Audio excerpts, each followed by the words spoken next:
क्या आप जानते हैं एसआईपी में निवेश करने की सही उम्र क्या है? किस उम्र में हम एसआईपी शुरू कर सकते हैं? तो आइए ये महत्वपूर्ण जानकारी हम इस वीडियो के माध्यम से जानते हैं। अगर आप एसआईपी लंबे समय के लिए शुरू करना चाहते हो तो आपको इसका अधिकतम फायदा हो सकता है। Hey, that's pretty good. देखा जाए तो 21 से लेके 25 की उम्र तक इंसान पैसे कमाने लगता है। You're exactly right, and you get a point.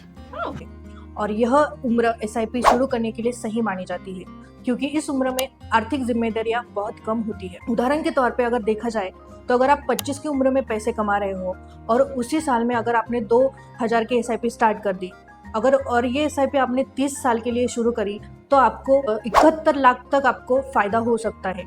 मतलब 12% आपको रिटर्न इसका मिल सकता है। This is really good. This is really good.